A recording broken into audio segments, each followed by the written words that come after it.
Hello friends, how are you? I hope you are doing well and today we will discuss about today's current affair. Today is 26th of May 2020 और आज से related जितने भी current affair हैं उन सब के बारे में हम आज की इसकी वीडियो में डिस्कस करने वाले हैं। लेकिन उससे पहले आप सभी से ये रिक्वेस्ट करता हूँ कि अगर आप चैनल पर नए हो तो प्लीज़ चैनल को सब्सक्राइब कर लें ताकि जब भी मैं करंट अफेयर से रिलेटेड या कोई भी एजुकेशनल वीडियो अपलोड करूँ तो उसकी नोटिफिकेशन आपको मिल जाए। तो दोस्तों आज हम पढ़ने क्या वाले हैं ये जान लेते हैं। आज हम पढ़ेंगे कि डिज्योर और डिफैक्टो सोवरेन स्टेट क्या होते हैं, इस चीज़ के बारे में हम पता करेंगे। ये आज के जो वीडियो है, आज का सेशन है, इसमें सबसे इम्पॉर्टेंट चीज़ यही है। और इसके अलावा हम और भी बहुत कुछ जानेंगे जो इस सेशन में ख़ास होने वाला है। तो वीडियो को अंत तक देखिए ताकि आपको वो सभी जानकारियाँ मिल जाएँ। तो चलिए दोस्तों आज का सेशन शुरू करते हैं। देखते हैं आज का पहला प्रश्न क्या है। आज का पहला प्रश्न है, हाल ही में राष्ट्रीय मंडल दिवस कब मनाया गया? हमारे पास ऑप्शन ए है 21 मई, ऑप्शन बी है 23 मई, ऑप्शन सी है 24 मई, ऑप्शन डी है 25 मई। तो इसका सही उत्तर होगा ऑप्शन सी इसका सही उत्तर होगा। 24 मई को अभी हाल ही में राष्ट्रीय मंडल दिवस मनाया गया। कॉमनवेल्थ गेम राष्ट्रमंडल दिवस मनाया गया। अब जान लेते हैं राष्ट्रमंडल दिवस मनाया क्यों जाता है। तो राष्ट्रमंडल दिवस मनाया जाता है रानी विक्टोरिया के जो बर्थडे है उसको सेलिब्रेट करने के लिए राष्ट्रमंडल दिवस हर साल 24 मई को मनाया जाता है। और ये मनाया किन के द्वारा जाता है? वो सभी नेशंस जो ब्रिटेन के कभी जिनके ऊपर ब्रिटेन का शासन हुआ करता था, वो कॉमनवेल्थ नेशन मनाते हैं। और ये मनाया जाता है रानी विक्टोरिया के जन्मदिवस के अवसर पर। उनके जन्मदिवस के अवसर पर 24 मई को उनका जन्म हुआ था। और अगर पहली बार मनाने की बात की जाए तो ये राष्ट्रमंडल दिवस मनाया गया था 1916 को और इसकी स्थापना हुई थी 11 दिसंबर 1931 को। इसकी स्थापना हुई थी। राष्ट्रमंडल की स्थापना 11 दिसंबर 1931 को हुई थी। ठीक है। और इसके अलावा बात करें तो रानी विक्टोरिया का जन्म हुआ था 24 मई 1819 में। तो इतनी जानकारी के बाद बढ़ते हैं आज के अगले प्रश्न की ओर। आज का हमारा अगला प्रश्न है, हाल ही में विश्व की सर्वाधिक वेतन पाने वाली महिला एथलीट कौन बनी है? ऑप्शन ए है सानिया मिर्जा, ऑप्शन बी है मारिया शारापोवा, ऑप्शन सी है सेरेना विलियम्स और ऑप्शन डी है नाओमी ओसाका। तो इसका सही उत्तर होगा ऑप्शन डी, नाओमी ओसाका अभी हाल ही में विश्व की सर्वाधिक वेतन पाने वाली महिला बन गई हैं। नाओमी ओसाका जो है वो जापान की एक टेनिस प्लेयर हैं और ये अभी हाल ही में सर्वाधिक वेतन पाने वाली महिला एथलीट बन गई हैं। तो ये देखिए इनका जन्म हुआ था 16 अक्टूबर 1997 को। 16 अक्टूबर 1997 को इनका जन्म हुआ था और ये टेनिस की नंबर 1 प्लेयर हैं। और यही अभी हाल ही में पहली ऐसी महिला एथलीट बनी है जो सर्वाधिक वेतन प्राप्त करती है। तो इसी के साथ बढ़ते हैं आज के अगले प्रश्न की ओर। आज का हमारा अगला प्रश्न है, हाल ही में मुख्यमंत्री श्रम सिद्धि अभियान किस राज्य द्वारा शुरू किया गया है? ऑप्शन ए है मध्य प्रदेश, ऑप्शन बी है गुजरात, ऑप्शन सी है बिहार और ऑप्शन डी है उत्तर प्रदेश। तो इसका सही उत्तर होगा ऑप्शन ए मध्य प्रदेश। मध्य प्रदेश ने अभी श्रम सिद्धि कार्यक्रम शुरू किया है। तो जान लेते हैं श्रम सिद्धि कार्यक्रम के बारे में। श्रम सिद्धि कार्यक्रम के अंतर्गत रूरल जो एरियाज़ हैं उनके जो श्रमिक होंगे उनके लिए रोज़गार उपलब्ध कराया जाएगा। अब क्या प्रोविज़न्स क्या हैं इसमें, उसके बारे में जान लेते हैं। ऐसे जो श्रमिक जिनके पास जॉब कार्ड नहीं है उनको रोज़गार प्रदान कराने के लिए सरकार ने उनके लिए जो जॉब कार्ड है उसको उपलब्ध कराने की मुहिम छोड़ी है। और इसके अंतर्गत इस श्रम सिद्धि अभियान के अंतर्गत उन सभी श्रमिकों के लिए जॉब कार्ड बनाया जाएगा जो जिनके पास जॉब कार्ड नहीं है और उनको रोज़गार उपलब्ध कराया जाएगा। जो अनस्किल्ड पीपल हैं उनको नरेगा के अंतर्गत काम दिया जाएगा और जो स्किल्ड पीपल हैं किसी कार्य में स्किल प्राप्त कर चुके हैं उनके लिए कोई उनके एबिलिटी के अकॉर्डिंग कोई स्पेसिफिक जॉब दिया जाएगा। तो इसी के साथ बढ़ते हैं आज के अगले प्रश्न की ओर। आज का हमारा अगला प्रश्न है, इसके साथ जान लेते हैं और भी फैक्ट मध्य प्रदेश के बारे में। अब देखो, एक योजना और चलाई गई थी, दीदी बहन सेवा। ये भी कहाँ पर थी? ये भी मध्य प्रदेश द्वारा ही चलाई गई थी। इसके अलावा top parent app for students और जीवन अमृत योजना और इसके साथ जीवन अमृत योजना और जीवन शक्ति योजना भी मध्य प्रदेश द्वारा ही चलाई गई थी। मध्य प्रदेश के मुख्यमंत्री की बात की जाए तो वो हैं शिवराज सिंह चौहान।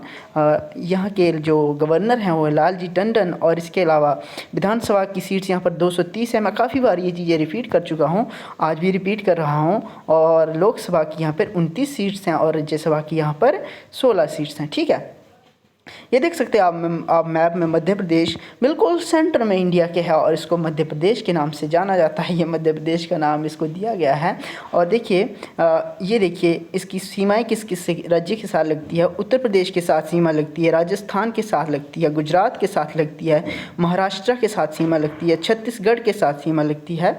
तो इन राज्यों के साथ मध्य प्रदेश की सीमाएँ टच होती हैं। ठीक है, तो बढ़ते हैं आज के अगले प्रश्न की ओर। आज का हमारा अगला प्रश्न है, खेलों को उद्योग का दर्जा किस राज्य द्वारा दिया गया? अभी हाल ही में खेलों को उद्योग का दर्जा दिया गया है। यहाँ पर पूछा गया है कि किस राज्य द्वारा खेलों को उद्योग का दर्जा दिया गया है। तो ऑप्शन ए है मणिपुर, ऑप्शन बी है मिजोरम, ऑप्शन सी है सिक्किम, ऑप्शन डी है त्रिपुरा। तो इसका सही उत्तर होगा ऑप्शन बी मिजोरम। मिजोरम ने अभी खेलों में को उद्योग का दर्जा दिया है। तो जान लेते हैं मिजोरम के बारे में। मिजोरम के मुख्यमंत्री है जोरमथंगा यहाँ के मुख्यमंत्री हैं। ठीक है, कौन है मुख्यमंत्री? जोरमथंगा यहाँ के मुख्यमंत्री हैं। और इसके अलावा बात की जाए तो PS श्रीधरन पिल्लई मिजोरम के गवर्नर हैं। कौन? PS श्रीधरन। कौन? एक बार फिर बोलता हूँ, PS श्रीधरन। ठीक है, आप देख सकते हो मिजोरम, ये देख लो, ये मैप में यहाँ पे ये मैंने टिक लगा दिया यहाँ पे, ये है मिजोरम। अब देखो मिजोरम की सीमाएं किसके साथ लगती है? ये असम है जिसकी सीमाएं से सभी 7 जो इन एक कंट्रीज़ हैं, अरुणाचल प्रदेश हो गया, असम हो गया, नागालैंड हो गया, इसके अलावा मणिपुर हो गया, मिजोरम हो गया, त्रिपुरा हो गया और ये मेघालय हो गया। इन सभी जो स्टेट्स हैं इनको 7 सिस्टर के नाम से भी जाना जाता है। और कभी ना कभी ये सारी स्टेट जो है वो असम का हिस्सा थी, इसीलिए इसकी सीमा देखो, हर स्टेट की सीमा जो भी जितने भी 7 सिस्टर स्टेट हैं सबकी सीमा असम के साथ जरूर लगती है। तो ये असम से ही अलग होकर बने हैं। इनको 7 सिस्टर के नाम से जाना जाता है। आइजोल, जैसा कि मैं वो बोल चुका हूँ कि ये मिजोरम की कैपिटल है। और मुरलेन जो राष्ट्रीय पार्क है वो भी मिजोरम में है और ये जो है चंपाई ज़िले में है मिजोरम के। और इसकी सीमाएं म्यांमार के साथ भी साझा होती है। तो इतनी जानकारी हमें इस प्रश्न से मिलती है। बढ़ते हैं आज के अगले प्रश्न की ओर। आज का हमारा अगला प्रश्न है, हाल ही में जेमी हैफ्टॉन ने खेल से सेवानिवृत्ति की घोषणा की है, वो किस खेल से संबंधित हैं? ठीक है, ये प्रश्न है हमारे पास। तो ऑप्शन ए हमारे पास बैडमिंटन, ऑप्शन बी है टेनिस, ऑप्शन सी है हॉकी और ऑप्शन डी है बास्केटबॉल। तो इसका सही उत्तर होगा ऑप्शन सी। अभी हाल ही में टेनिस प्लेयर जेमी हैफ्टॉन ने सेवानिवृत्ति की घोषणा की है। ये अमेरिकन टेनिस प्लेयर हैं जो फॉर्मर 24th पोजीशन पर 24th जो रैंक था इनका रह चुका है। और इसके अलावा ये अमेरिकन प्लेयर हैं और इन्होंने कभी इनकी जो पिछले कई सालों में इनकी कंटिन्यूस जो है सर्जरी हुई हैं, इसीलिए इन्होंने खेल से सेवानिवृत्ति की घोषणा की है और इनकी एज अभी 30 साल ही है। ठीक है, ये देख सकते हो आप, यहाँ पे लिखा भी है मैंने, 30 साल इनकी एज में इन्होंने अभी संन्यास ले लिया है। अमेरिका की टेनिस प्लेयर हैं और ये 24वें नंबर की प्लेयर रह चुकी हैं और इनको कई सर्जरीज़ के कारण अभी संन्यास लेना पड़ा है। तो बढ़ते हैं आज के अगले प्रश्न की ओर। आज का हमारा अगला प्रश्न है, हाल ही में त्साई इंग वेन किस देश की राष्ट्रपति बनी हैं? अब मॉरिशस ऑप्शन ए है, बी है मलेशिया, ऑप्शन सी है ताइवान, ऑप्शन डी है इज़राइल। तो इसका सही उत्तर होगा option A, sorry option C Taiwan. Taiwan की जो है ये राष्ट्रपति बनी है कौन? त्साई इंग वेन यहाँ की राष्ट्रपति बनी है। ठीक है, और अगर त्साई इंग यहाँ की राष्ट्रपति बनी है तो जान लेते हैं ताइवान के बारे में। ये देखिए, ये चाइना का पार्ट रह चुका है ताइवान, और ये जब ये 1949 में चाइना से अलग हो गया था। और ये मैं बता चुका हूँ कि आपको कि डीज्योर और डिफैक्टो स्टेट के बारे, सॉवरेन स्टेट के बारे में हम जानेंगे। तो डीज्योर डिफैक्टो के बारे में जान लेते हैं। कहीं ना कहीं जब किसी भी राज्य को, किसी भी देश को मान्यता प्रदान की जाती है तो अंतर्राष्ट्रीय विश्व में जितने भी देश हैं वो सभी किसी देश को मान्यता प्रदान करते हैं। तो इसमें कई सारी शर्तें होती हैं। जब कोई देश उन शर्तों को पूरा करता है तो उसके अनुसार किसी भी राष्ट्र को डिजूर या डिफैक्टो स्टेट, सॉवरेन स्टेट का दर्जा दिया जाता है। तो इसके अनुसार डिजूर स्टेट का दर्जा दिया गया है। और इसमें होगा कि बाय लॉ एंड डिजूर का मीनिंग होता है बाय लॉ। जब किसी भी स्टेट को, किसी भी राज्य को डिजूर का दर्जा दे दिया जाता है तो मीन्स कि वो बाय लॉ से एक सॉवरेन स्टेट होता है। जबकि चाइना जो है ताइवान पर अपना अधिकार घोषित करता है, क्लेम करता है, लेकिन ये ऐसा नहीं है बिल्कुल भी, क्योंकि यह जो है डिजूर सॉवरेन स्टेट है। विश्व जो कम्युनिटी है देशों की, जो उन्होंने इसे डिजूर स्टेट घोषित किया है। और ऑफिशियली इसको रिपब्लिक ऑफ चाइना के नाम से जाना जाता है ताइवान को। और चाइना की बात की जाए तो चाइना को जाना जाता है the people Republic of China, और ताइवान को जाना जाता है द रिपब्लिक ऑफ चाइना। ठीक है, और अगर ताइवान की कैपिटल की बात की जाए तो इसकी राजधानी है ताइपाई। यहाँ की करेंसी है न्यू ताइवानी डॉलर, और यहाँ की जो संसद का नाम है वो लेजिस्लेटिव युआन यहाँ की संसद का नाम है। तो इतनी जानकारी के बाद बढ़ते हैं आज के अगले प्रश्न की ओर। आज का हमारा अगला प्रश्न है, हाल ही में किस राज्य सरकार ने कोरोना से मरने वालों के परिजनों को 4 लाख रुपए देने की घोषणा की है? ऑप्शन ए है महाराष्ट्र, ऑप्शन बी है कर्नाटक, ऑप्शन सी है तेलंगाना, तो ऑप्शन डी है बिहार। तो इसका सही उत्तर होगा ऑप्शन डी। अभी बिहार ने जितने भी अभी तक 13 यहाँ पर मौतें हो चुकी है कोरोना के कारण, तो उनके परिजनों को मुख्यमंत्री राहत कोष से 4 लाख रुपए देने की घोषणा की है। नीतीश कुमार बिहार के मुख्यमंत्री हैं और उन्होंने ही इसकी घोषणा की है।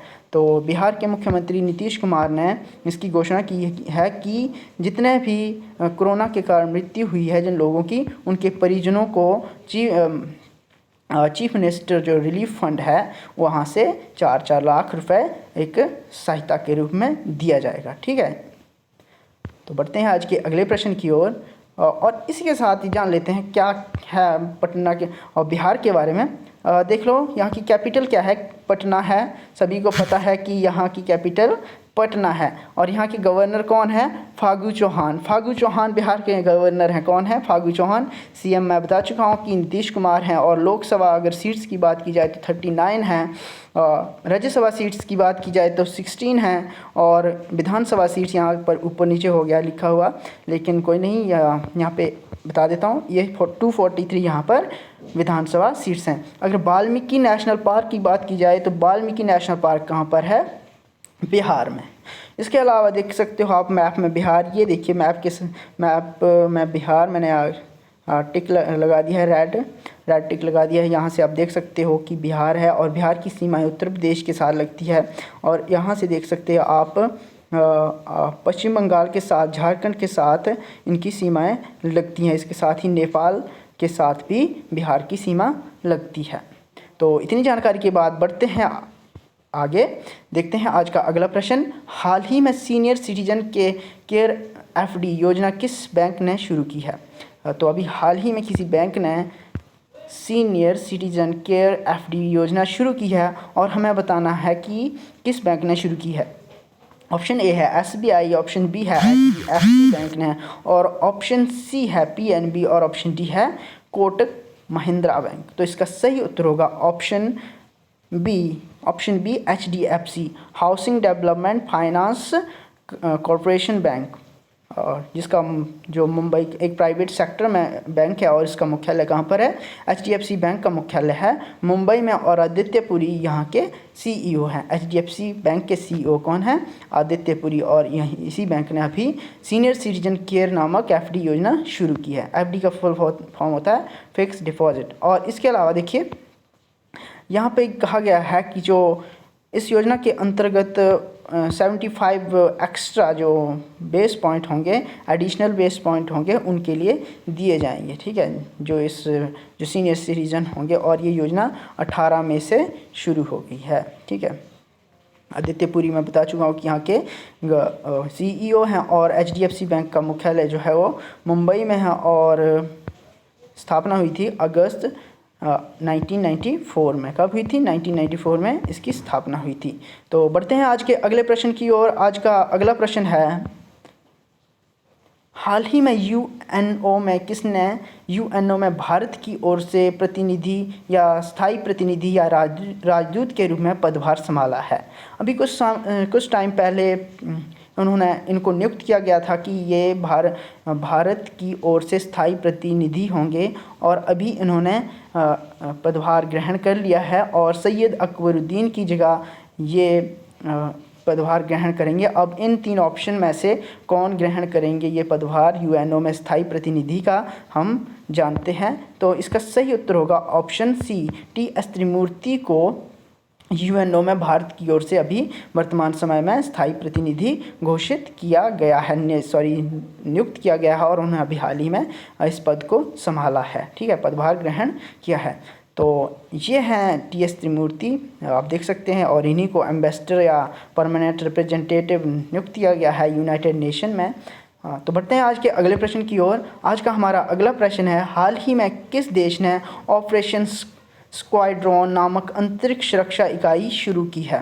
तो ऑप्शन ए है हमारे पास जापान, ऑप्शन बी है चीन, ऑप्शन सी है रूस, और ऑप्शन डी है अमेरिका। तो इसका सही उत्तर होगा ऑप्शन ए, जापान ने अभी ऑपरेशन स्क्वाड्रॉन नामक अंतरिक्ष रक्षा प्रणाली शुरू की है। तो बढ़ते हैं आज के अगले प्रश्न की ओर। जान लेते हैं जापान के बारे में। देखिए ये रहा मैप में जापान, आप देख सकते हो रेड, उसमें ये पूर्वी देश है, और इसको सनराइज़ का देश भी, सूर्योदय का देश भी कहा जाता है। ठीक है, और इसके अलावा बात करें जापान की कैपिटल की, तो जापान की कैपिटल क्या है?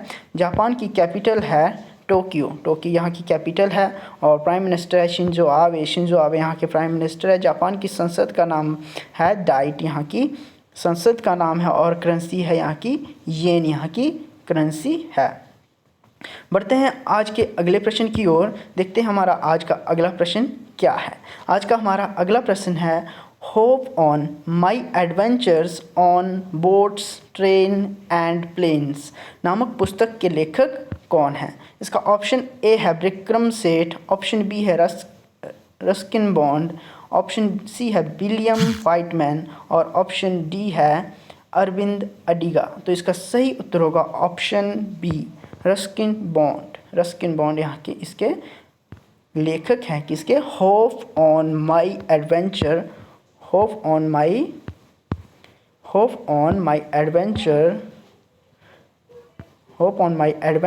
On boats trains and planes. तो इसके ये लेखक हैं कौन? Ruskin Bond. जान लेते हैं इनके बारे में। ये रहे रस्किन बॉन्ड, आप देख सकते होंगे पिक्चर में, ये रस्किन बॉन्ड है, और इनके ये अभी 86वीं बर्थडे था, तो इनके अवसर पर अभी ये बुक लॉन्च की गई है, रिलीज़ की गई है स्पीकिंग टाइगर के द्वारा। ये अब स्पीकिंग टाइगर है, तो ये क्या है? ये दिल्ली की एक पब्लिशिंग कंपनी है, बुक पब्लिशिंग कंपनी है, और उसने अभी हाल ही में ये ई बुक रिलीज़ की है, जिसमें रस्किन बॉन्ड के जो बचपन के शानदार अनुभव हैं उनके बारे में यहाँ पर इस बुक में वर्णन किया गया है। तो बढ़ते हैं आज के अभ्यास प्रश्न की ओर। मुझे लगता है ये अंतिम प्रश्न था हमारा। तो बढ़ते हैं आज के अभ्यास प्रश्न की ओर। आज का हमारा अभ्यास प्रश्न है, हाल ही में किस देश ने ओपन स्काईज ट्रीटी से अलग होने की घोषणा की है? तो इसमें ऑप्शन ए है। मैं पिछले जो सेशन हुआ था मेरा उसमें बता चुका हूँ कि किस देश ने ओपन स्काई ट्रीटी से अलग होने की घोषणा की है। तो ऑप्शन ए हमारे पास USA, ऑप्शन बी है जापान, ऑप्शन सी है चाइना और ऑप्शन डी है जर्मनी। इनमें से सही उत्तर क्या है आप कमेंट बॉक्स में जाकर प्लीज़ ज़रूर कमेंट कीजिए। और अगर आप चैनल पर नए हो तो प्लीज़ चैनल को सब्सक्राइब कर लीजिएगा। अगर आपके लिए ये वीडियो इन्फॉर्मेटिव रही हो तो प्लीज़ वीडियो को शेयर कर दीजिएगा और लाइक कर दीजिएगा। धन्यवाद। आज की सेशन में इतना ही। उम्मीद करता हूँ कि ये सेशन आपके लिए इन्फॉर्मेटिव रहा होगा। इसी के साथ आप सभी से अलविदा लेता हूँ।